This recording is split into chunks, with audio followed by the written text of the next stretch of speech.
ndabyibuka twari duteraniye ahantu bita Idetimorode mu Budage imyaka 25 irashize.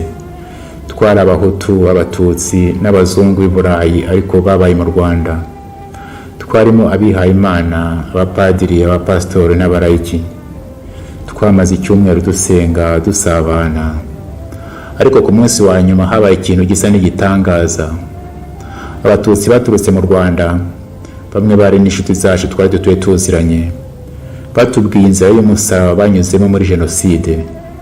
Babivuga ariko nta nzika nta rwango wumvaga mu mitima yabo. Batubwiye ubugome bw'abakorewe hamwe n'ababo. Abahutu baraho amarira atemba mu maso, bamwe bararira, abandi barapfukama bavuga bati abatutsi muri hano rwose tubasabye imbabazi kubera ubugome bw'indengakamere abacu babakoreye. Abatutsi baraho bibagera ku mutima, maze bamwe barahaguruka baza guhoza no guhobera abo bahutu bababwira bati uwo mubabaro wanyu no kudusaba imbabazi bitugeze ku mutima. Bati rwose imitima yacu turumva iruhutse. Bati byongeye kandi abatutsi natwe twagombye gusaba imbabazi abahutu. Bati turasaba imbabazi kubera amabi n'amarorerwa abacu babakoreye mu mateka y'igihugu cyacu. Abazungu baraho baratangara, bati n'ubwa mbere twumvise amagambo nk'aya ngaya mu Banyarwanda. Bati nyamara natwe turasaba imbabazi kubera ko amahano aba mu Rwanda ku ruhande rumwe turi nyirabayazana. Bati rwose turasaba imbabazi kubera ko ibihugu byacu byatereranye Abanyarwanda mu bihe bikomeye by'amateka yabo.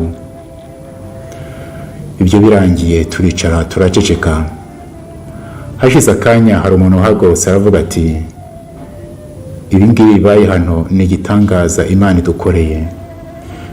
Ati rwose twagombye kubishyira mu nyandiko tugashishikariza Abanyarwanda bene wacu kunamira akababaro ka buri wese, guhagarara mu cyuho no gusaba imbabazi. Iyo nyandiko twayise Confession de Detimorode. Detimorode naho ngaho twari duteraniye. Mufite kuyisanga mu ndimi nyinshi ku rubuga rwayo confessiondedetimorode.com.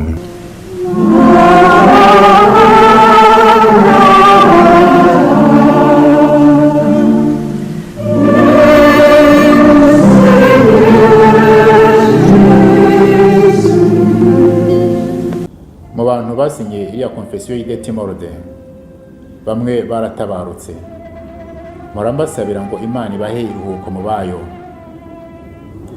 Igisohoka mu mpera z'umwaka w'1996 yakiriwe ku buryo butandukanye mu bahutu, mu batutsi no mu banyamahanga. Ubwo bamwe bayishimaga bati niyo nzira nyakuri u Rwanda rwagombye kunyura, abandi barayirwanyaga harimo abapadiri n'abasenyeri bamwe. Hari n'abambwiye ngo kuri Radio Rwanda icyo gihe batangaje Confession y'abahutu, y'abatutsi barayihorera.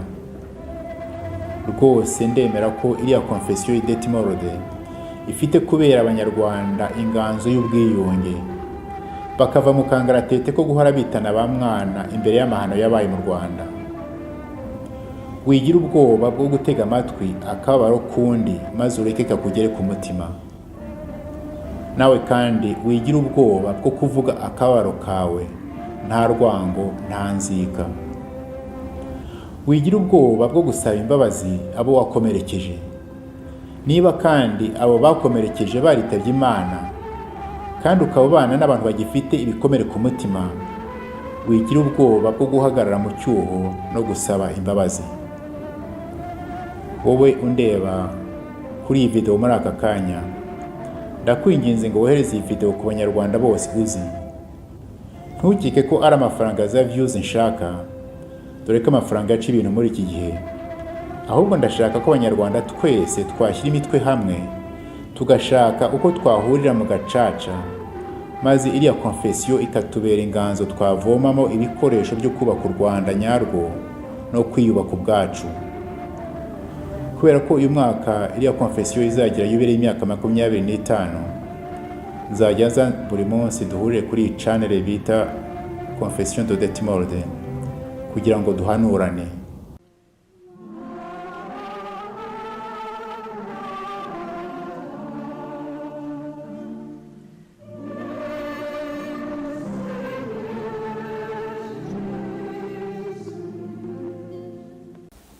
uyu munsi ku itariki ya mbere z'ukwezi kwa mbere ni umunsi mukuru muri Kiliziya Gatolika twizihiza Bikira Mariya nyina w'Imana, umubyeyi w'Imana, la mère de Dieu, mother of God.